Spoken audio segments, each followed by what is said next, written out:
খাওয়া দাওয়া করবো। আপনার একটা কাছে আমার কাছে একটা প্রশ্ন ছিল যে নোয়াখালী যারা বিভাগ চাইতেছে, এখন নোয়াখালীর সাথে আপনার একমত? নোয়াখালী বিভাগ হওয়া উচিত? হ্যাঁ উচিত, কারণ নোয়াখালী মানুষ অনেক, সাপোর্টার অনেক, তা হইতে হবে। সমস্যা কি?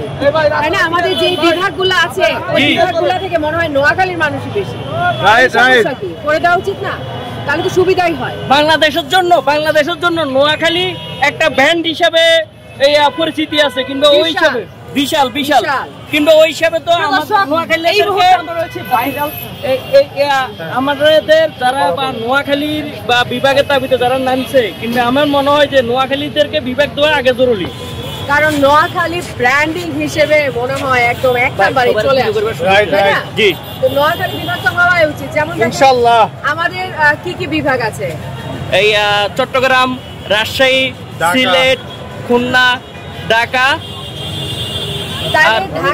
আমার তো মনে হয় ঢাকাবাসীর মানে যত মানুষ আছে নোয়াখালীরও এরকম মানে জনসংখ্যা এরকমই হবে, এর কম কিছু হবে না, ঠিক কিনা? জি, নোয়াখালী আপনার ব্রিটিশ আন্দোলন থেকে এবং কি দেশের মুক্তিযুদ্ধের সময় অনেক ভূমিকা অনেক ছিল। আর বর্তমানেও আপনার নোয়াখালী অনেক বা সেন্সিটিভ বা গুরুত্বপূর্ণ দায়িত্বে অনেকেই আছে, কিংবা এবং কি দেশের শুধু বাংলাদেশ না, দেশের বাইরেও আছে। আপনারা যেহেতু সারা ওয়ার্ল্ডে ঘুরেন, আপনারা আমার তো ভালো জানেন, কেননা অবশ্যই। তো আমার তাতে কোনো আপত্তি নাই। আমি আরো বলবো যে নোয়াখালী সাপোর্টার অনেক, ব্র্যান্ড হিসেবে অনেক বড়। তো নোয়াখালী বিভাগ হলে মন্দ হয় না, হয় খুব ভালো।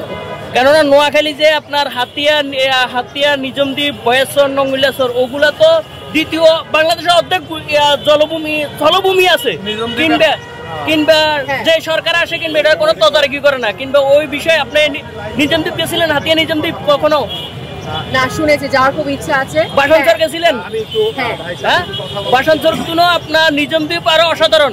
নিজমদ্বীপ যাবেন। হ্যাঁ, সেটাই। যদি এটা বিভাগ হিসেবে এনলিস্টেড হয় তাহলে কি হবে, যে এই জায়গাগুলোতে কড়া নজর পড়বে, আরো বেশি উন্নয়ন হবে।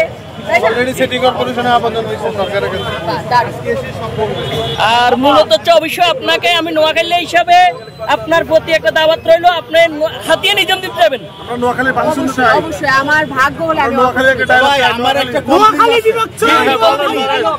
বলেন। আমার একটা কমপ্লেইন আছে, এটা আমি এর আগে কথা প্রকাশ করতে পারি না। জি বলেন, সবাই শুনেন। জি বলেন। নোয়াখালীর ভাষা বলেন। আমি বলি আমার কমপ্লেইনটা হচ্ছে। জি বলেন। দাদা একটা মিনিট। জি বলেন। আমার কমপ্লেইনটা হচ্ছে, আমরা যখন ইন্ডিয়াতে গিয়ে পারফরম্যান্স করি গাজা বাদাম গানে, ও সর্বপ্রথম পারফরম্যান্স করে। হ্যাঁ, কিন্তু আমরা বাংলাদেশী হিসেবে, শোনেন, জি বাইরে কথা বলতে দেন, আমার কথা শুনেন। আমরা বাংলাদেশী, ও বাংলাদেশী মেয়ে হিসেবে, জি বাংলাদেশে আপনারা ভাইরাল করছেন, পুরো বিশ্বে জানে কাঁচা বাদামে প্রথম কে ডান্স করছে। কোথায় এক মুম্বাইয়ের মেয়ে, ও কাঁচা বাদাম গাল হিসেবে নিজের প্রতিষ্ঠিত করছে, অথচ ও অনেক পরে করছে, ও যায় নাই, বড় গোবিন্দ বাচ্চার কাছে অনেক পরে গেছে। বাংলাদেশ হিসেবে আমরা স্বীকার হয়েছি, ঠিক আছে? এই যে বাংলাদেশি হয়ে এইটা একটা দুঃখের বিষয়।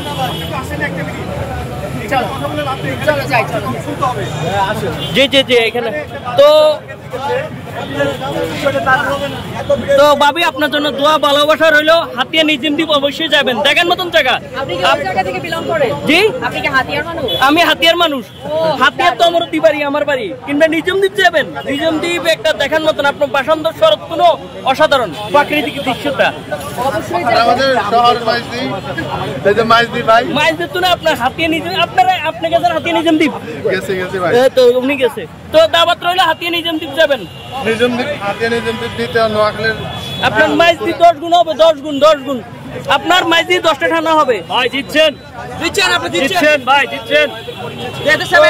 অবশ্যই বলে যে কুমিল্লার একজন উপদেষ্টা বলে যে কুমিল্লা বিভাগ তাড়াতাড়ি দেওয়া হবে। তো আপনাদের প্রতি আমার একটা অনুরোধ, দেখেন নোয়াখালী বিভাগ না দিলে নোয়াখালী স্বাধীন হবে। দাসে দুরুপু